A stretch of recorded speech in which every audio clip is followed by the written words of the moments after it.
Why wasn't Gideon a warrior, yet he still delivered Israel? Because he obeyed God's guidance without hesitation, even when he was told to send away almost his entire army and keep only 300 men. He trusted the Lord, and Gideon led his people to victory. Watch until the end of the video to discover the calling of Gideon. For 7 years, the Jezreel Valley no longer carried the scent of ripe grain, only dust, ash, and fear. Every harvest, the Midianites poured down like locusts, hooves hammering cracked ground, tents covering the hills, shouts cutting the wind. They stripped Israel's fields, drove off livestock, smashed fences, and left empty storehouses and children staring in shock.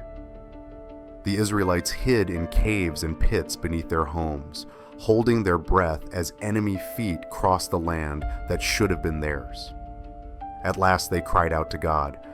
A prophet came first, reminding them that God had rescued them from Egypt and warned them not to worship the gods of this land. The message was a mirror. Midian was not only an enemy, but also the consequence of divided hearts. Gideon heard it, yet he felt too small to repair what had been broken for so long. God's answer arrived not with thunder, but beneath an oak. Gideon, son of Joash, was threshing wheat in secret, far from the open threshing floor where enemies might see. Sweat ran down his neck, salty as grief. His hands worked, but his ears stayed sharp, waiting for the sudden beat of hooves. He thought, if I can save even a little, my family will live. Then a stranger sat nearby, calm as if war did not exist, and said, "The Lord is with you, mighty warrior." Gideon let out a bitter laugh. He looked at his dusty hands and answered, "If the Lord is with us, why has this happened? Where are the miracles we were told about? Has he abandoned us?" The stranger did not accuse him. He only spoke with steady authority. "Go in the strength you have. You will save Israel from Midian." Gideon protested, "Who am I? My clan is the weakest, and I am the least in my father's house." The reply was simple, "I will be with you." Those words landed like stone beneath unsteady feet. Still, Gideon feared he might be mistaken. He asked for a sign, placed an offering on a rock, and when the stranger touched it with his staff, fire burst from the stone and consumed it. Then the stranger vanished. Wind moved through the branches, leaving Gideon shaking. He had seen the angel of the Lord. That night, God told him to begin at home. An altar to Baal stood in his father's yard, with an Asherah pole beside it, an open wound in the life of the people. Gideon was afraid of the town, so he worked under darkness. Wood snapped, stones rolled, and the altar fell. In its place, he built an altar to the Lord. At dawn, the townsmen demanded his death, but Joash stood in the doorway and said, "If Baal is a god, let Baal defend himself." The crowd fell silent. Gideon lived, but he knew there was no turning back. When the time came, the Spirit of the Lord clothed Gideon. He stood straighter, spoke louder, and summoned men from the tribe's farmers with sickles, shepherds with staffs, young men with rough spears. They gathered, looking to Gideon for certainty. Gideon looked beyond them to the promise, "I will be with you." Soon the Midianites and their allies filled the valley in overwhelming numbers. Gideon sounded the trumpet. Israel came with desperate hope.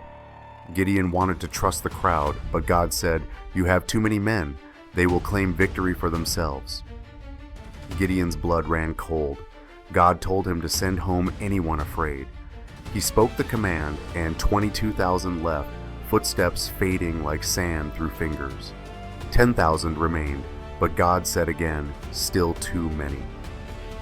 Gideon led them to the spring of Harod. The water ran cold and clear over the stone. God told him to watch how they drank. Those who knelt with faces to the water would go. Those who scooped water in their hands, drinking while staying alert, would remain. In the end, only 300 stood with Gideon, 300 against a sea of enemies. Gideon stared at the number, his throat tight with fear. Still anxious, Gideon asked God for another sign, a fleece on the ground. One night the fleece was wet with dew while the ground stayed dry. The next night the fleece stayed dry while the ground was wet. Gideon had no excuse left. Faith did not remove fear. Faith demanded movement. God strengthened him once more. Go down to the enemy camp and listen. Gideon and his servant crept through dry grass. Fires flickered in the Midianite camp. Smoke and leather thickened the air. Gideon heard a soldier recount a dream. A loaf of barley bread rolled into the camp and struck a tent so hard it collapsed.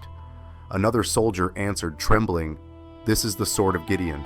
God has given Midian into his hand." Gideon froze. Confirmation came from the enemy's mouth. He bowed in worship and returned with a voice made firm, "Rise, the Lord has given the camp into our hands." Gideon's plan was strange. Each man carried a trumpet, an empty clay jar, and a torch hidden inside. He divided the 300 into 3 companies and surrounded the camp in silence. The night was deep. The valley breathed with wind. Gideon lifted his hand. 300 trumpets blasted at once. 300 jars shattered.